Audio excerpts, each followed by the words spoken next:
Take me to Neverland.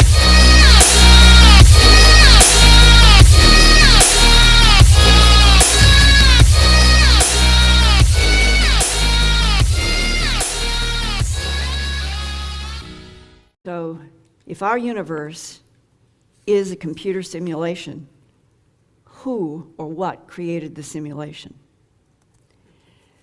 In 2007, at a conference in Phoenix, Arizona, I met Jerry and Kathy Wills, who have been leading expeditions to what Aymara natives of Peru and Bolivia call Oh Rama Muro, or Puerta de hayu marca, which means doorway to the lands of the gods and immortal life. The doorway of Rama Muro is about halfway between the Ave district to the northwest and Huli to the southeast. Local Aymara natives in Peru and Bolivia revere the mysterious ancient carved rock door and say it is where life was first created on earth. The solid rock doorway is said to lead to another dimension, and they have a word for it, and it is dimension. Many Peruvians and Bolivians are afraid to be near the Rama Muro doorway because locals claim that some people have appeared coming through the solid rock door and then later disappeared going back into the rock door. Some even say that they have seen strange, very tall men with glowing balls of light walk out of the solid rock door. Remember, it isn't a door that swings on hinges. It is the rectangle of a door. And just to orient you, because it's very interesting, this is 23 feet here to where this man is standing. This has been measured. I don't have the final, but it's about, Jerry Wills says he thinks it's 6'3" to 6'6". Now he's 6'9". He had to get down. So I think his estimate of 6'3" to 6 is probably pretty close. This is a man that had been in there when this photographer took this photo, not Jerry, but it's showing. And the reason why I'm taking some time, this is where the shamans, for really centuries is a fair word, this is what they refer to as the Rama Muro. And this is the bigger door. And nobody, not in mythology, not in villages passing, nobody knows how or why the 23-foot door was carved around this door. And the natives who have seen people come through this rock have seen them always coming through the 6 to 6.5 foot tall door. And they have seen them appear coming through with a flash of light, or going into the rock with a flash of light. And then, if they're coming out, they look like they are in ancient Inca dress, as if something is mimicking something from long, long ago. Now here is Jerry. He's not in the doorway, but you can tell he is a tall, lanky man. And on November 11th, 1998, at 11 p.m. in the evening, Jerry and his wife, Kathy, were newlyweds, and Jerry was at the solid rock Rama Muro doorway because he had been trying to understand his own strange life and strange places that he was attracted to, specifically in Peru. His whole life he's been attracted to Peru. Jerry was born an orphan in 1953, and he was left to die alone in a cold Kentucky farmhouse. And miraculously, he was rescued by people who stumbled into this farmhouse and was adopted by a Kentucky family who had a farm. In 1965, at age 12 and a half, on a cold fall day, Jerry was stacking wood at sundown when a silver aerial disc appeared over some tall pine trees. Large, pale lights pulsed one after the other around the UFO, going in one direction and then reversing in a slow, steady pulse. There was no wind, but the tops of the pine trees whipped back and forth as if the silver UFO was emitting some kind of energy, and we've all heard that. It can be a completely still day. And a disc comes, treetop, and the trees are doing this. In his mind, Jerry Wills heard a telepathic thought voice from whoever was in the silver craft saying that these unseen visitors would return to meet Jerry again in the future. A year later, in July 1966, Jerry was face to face with a tall, blonde-haired, blue-eyed extraterrestrial male named Zoe. Zoe said he was from a humanoid civilization on a planet orbiting the star Tau Ceti, about 12 light years from Earth. Here's us, here's Tau Ceti, 12 light years. You hear a lot about Zeta Reticuli 1 and 2, Betty and Barney Hill. And some of these others are coming up, the Gliese stars are coming up in the NASA lists of suns that may have habitable planets. So we're dealing with a neighborhood here, and interestingly enough, most of the suns, I made these yellow just so they would stand out. Zeta Reticuli 1 and 2, all of these are most of them are pretty, about 19 are in a yellow sun sequence, sort of similar to our own sun. Now, Jerry has, in 1966, a whole series of this kind of consciousness, beta consciousness, with the blonde, with beautiful aquamarine eyes, skin that was beigey brown, usually always wearing a jumpsuit. And Jerry, with this strange life, starting out as an orphan, never feeling quite connected to much of anything, he starts feeling like this Zoe is really a good friend. And he said that Zoe would put him in this craft. He had these big hands, and his hands didn't exactly fit. But Zoe would show him how these weren't six-fingered, and they weren't four-fingered. They were five-fingered panels. This is a six-fingered panel from the Roswell region. The idea being, in all these cases, that there is hand, mind, craft. Craft, think of as being organic and reactive in its own self-activating software. You put the fingers inside of the panel that then connects your mind to the craft that is a sentient being, and that's how they fly. And that Jerry had this experience and found that he could do this. Now, these particular panels, for people who have heard that it was all a hoax and Ray Santilli in London hoaxed it all, I mean, that's counterintelligence at work. We know how that works. As far as I'm concerned, I've seen the original interview with the original cameraman who was there in the tents, who took the photographs, all of this stuff back a few years ago. One, I think, Ray Santilli, I think, was here, or somebody was here with his film. But this was a site, just so you'll know, that between Aragon and Elk Mountain, at the western end of the plains of San Agustin, that's where these panels were found, if you have not heard. But these were six-fingered, six-toed entities. These were autopsied at either Wright-Patterson Air Force Base, Ohio, or the Naval Medical Center in Bethesda, Maryland. And the man that I called Stein in myearthfiles.com news, and then later he was identified as anonymous at the citizens' hearing in 2013.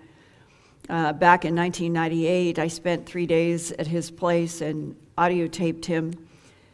So that's where it started, the connection with who you may have known as Anonymous, and I know him by a completely other name, and was with his wife and his son.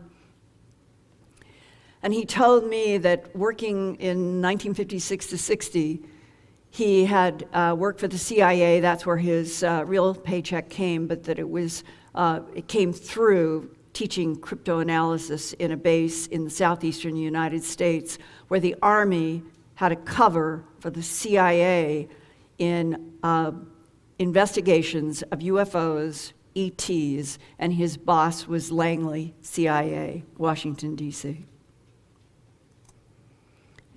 The extraterrestrial from Tau Ceti also showed Jerry Wills a 4-foot black cube that holographically projected the Milky Way galaxy and other parts of the universe that showed different stars in different colors. As Zoe pointed out star systems, he telepathically told Jerry that people, Homo sapien, or at least humanoid types on Earth, did not originate on this planet, which you are beginning to hear in other sources, such as Tom DeLonge and other places where we're being introduced to the idea that this is a laboratory planet. Life has been mixed, matched, manipulated, and seeded on this planet for literally maybe a couple of billion years, but certainly the last half billion. This is also, you'll hear this in Corey Good and David Wilcock talking about the issue of this particular solar system having territorial, ancient territorial claims. In fact, they go so far to say that wherever you see a pyramid, wherever you see a pyramid, it is somebody's territorial claim in a war. Which is very interesting, and for another presentation about what is actually, what is the archaeology in Antarctica and Arctic. So as Zoe pointed out star systems, he telepathically talked with Jerry in his head and showed him symbols and images. That humanoid DNA is from all over the universe. And all the way back then said to Jerry Wills, and it is beyond this dimension in other dimensions, that the extraterrestrial Zoe telepathed to Jerry Wills were like different frequencies of musical notes. Each dimension separate from others, but many dimensions together like a chord of music. Another teacher in Jerry's life was a Peruvian shaman named Pedro, who was familiar with the Lake Titicaca doorway of Rama Muro. Pedro did not speak English, but through an Aymara translator, Jerry learned from Pedro that the solid rock doorway was what the natives said was a two-way passage between worlds and dimensions. Pedro told Jerry to kneel down and place his forehead in a small, shallow, indented place on the rock, on this smaller door, and then to chant a specific tone over and over. After getting the tone just right, Pedro said the doorway will open and the chanter will disappear into other realms. Also, Pedro had seen what he called ancient ones come through that doorway. Those beings were very tall, like Jerry, 6 feet 9 inches or taller, and those ancient ones were dressed in regal garments similar to Inca royalty. Pedro also knew that the tall ancient ones would kneel in front of the doorway as he was teaching Jerry, and that they would start singing or making humming sounds with their forehead against the rock door, exactly where he had Jerry put his forehead, and that those ancient ones would suddenly disappear. Listening to Pedro, Jerry wanted very much to see and find out for himself. And by November 1998, right after his marriage to Kathy, the couple traveled to Lake Titicaca in Peru. And at the Rama Muro doorway, Pedro taught Jerry how to make 3 different tones that were to always be kept secret. If Jerry could produce the tones correctly, he would go through that big rock doorway to where the ancient ones had come from. And Jerry described for me what happened on November 11th, 1998, at 11 p.m. in the night as he kneeled down before the rock doorway. Kathy was watching from a short distance away, and Jerry began to mimic the tones that Pedro had taught him. Suddenly, Jerry said it felt like he walked straight backwards off a cliff. Do that in your mind. You can almost feel your stomach spin. It feels like he walks backwards off a cliff. He has a sickening, falling feeling. And then he began to see stars and galaxies passing by as if he were in a protected bubble moving through the cosmos. And now we can hear Jerry himself describe what happened next. And then it felt as though I was moving through something. I could sense that there was an impedance there. I squeezed my eyes closed because it was just so much pressure. It was hard to breathe. And then suddenly, I find myself on this floor. I guess it's a floor. It was just a big white, everything was white. You couldn't tell if there was a wall to the floor, to the ceiling, nothing. There wasn't any curvature, there wasn't any distinguishing aspect. Everything was equally luminous. It was just like in a big white cloud. Like I could stomp the floor and feel it in my foot. It felt like plastic. I decided to try to see if there were any acoustic properties. So I started whistling, high notes, low notes. It just was dead.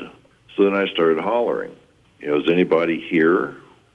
And it was just about the second time that I hollered that there was this voice, and it was like it was coming over an intercom.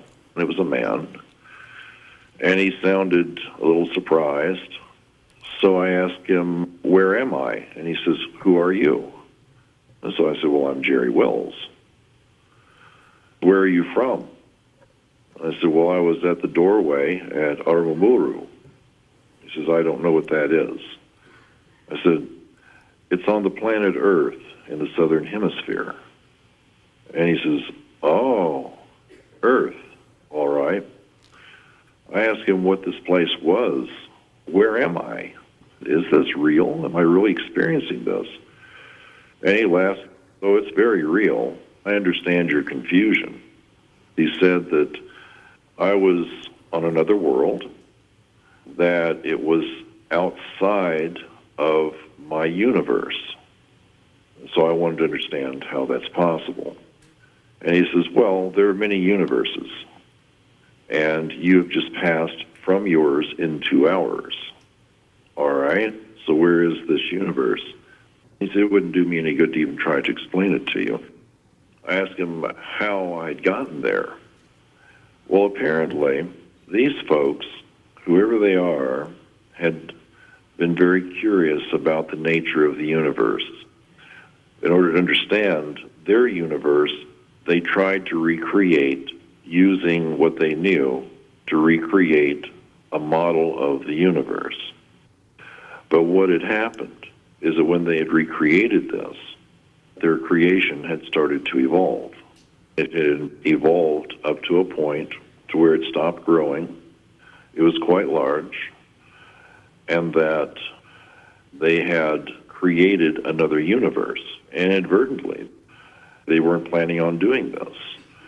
And it had evolved, and it evolved quite rapidly. I said, well, I don't understand this because we think the universe is billions and billions of years old. He says, well, where you are, you measure time much differently. Time is different in every universe. We've watched for the past, and he was struggling with terms that didn't make any sense to me. For him, it had been, let's say, a few decades. But within that universe, that I had just come from, it was billions of years. Time was remarkably different for me than it was for him. He says, all right, you see that in the distance, probably 100 feet from me. He says, just walk towards that. It was this large, black, gelatinous-looking thing just floating in the air. You could see all these pinpoints of light. It was peppered with light and dark areas. And I said, what is this? And he said, that's the universe you came from. Well, this thing, it had these rods that were luminous, like neon. There was little beads of light moving through them, kind of like a fluorescent bulb, overhead fluorescent that gets bad and has like little dark areas moving through it. I'm holding in my hand the illustration that you emailed to me. You are the figure in the foreground. Right, about 100 feet away from that thing. Did you get communication from the male voice about what the rods are doing with this gelatinous cosmic mass? Well, the rods were around its perimeter. Didn't even look like they were connected to anything. I said, these light rods, what's that? And he says, well, that holds it in place. It maintains the balance. And we think that's the reason why it stopped evolving. So did they deliberately try to stop the evolution of this universe? I think so. And when he was telling me about this, they were really very afraid that it was going to continue growing and it would just overwhelm them, and then what would happen to them? So they're in another universe, and they created in this other universe a laboratory universe to test or learn something. And then their laboratory test universe took off somehow and created the universe that you and I and everything in our universe is? He had told me that they were trying to understand their place within their universe, and that what they had discovered is that they were inside of someone else's universe, just like we were inside of theirs. He says it's just layers and layers. There's very little that separates one from the other. And that's what they had learned. This 13.9 billion light-year universe, from our point of view, is inside of the voice in the all-white room universe, and that universe is in another universe. It's like you're describing those Russian dolls that all fit inside of each other. It's just like Russian dolls. I said, what kind of machine would you use to do this? He tried to explain it. The closest thing that I can explain was what we call the Large Hadron Collider, a big thing over in Europe. This voice, he was talking about how they were colliding particles, and somehow a spark had occurred, and the spark didn't go away. Instead, it started growing. And as it grew, it started accumulating and creating more of itself on its own. He says, think of it maybe as a white hole.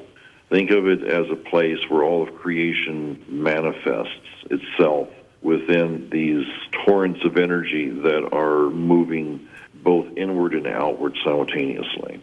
If they were trying to experiment in a lab in another universe, trying to create the conditions in which universes come into being and evolve to settle something that they were trying to explore, then they would have to have set up conditions that would have set the rules in whatever universe they were trying to create to test. And it might explain why this universe is like on the edge of a razor blade in terms of the conditions that favor life as opposed to no life. They had learned that life had started to populate throughout that universe. They had made. Yeah, they were fascinated by this, curious as can be how this was possible. And this doorway that I had gone through was something that they had put in place. They had these doorways throughout our universe in various places. They had been sending scientists in there to study the universe because this was a whole new realm of science for them to explore. And when they started discovering life in there, well, they were pretty shocked. Apparently, I'm not the only person who'd ever come through that doorway. And apparently these doorways go to other places on this planet as well as to other planets. So maybe these folks that were coming through had figured out how to direct their travels. According to this voice I was talking to, there is a way to direct where you're going, but my only concern at that point was, how do I get back? Okay, is it possible that the beings that Pedro was referring to as a shaman would be the intelligence in this other universe in which we're nested? The other universe would come through to test their laboratory experiment, creating this universe that surprised them because it was evolving with life in it. Anything that was seen emerging from that doorway that you went through would be from the experimenters in the other universe that encompasses us. I think that that's very possible because, as I mentioned, time is much different there than it is here, and they might have been through and thinking that the Inca or whoever would have succeeded them were dressed in a certain way the last time they were through, so the next time they go through, they dress like that. They're royalty. They can walk around wherever they want to go, and no one's going to give them any grief. But they're not royalty, they're actually scientists from another universe. Yeah, exactly.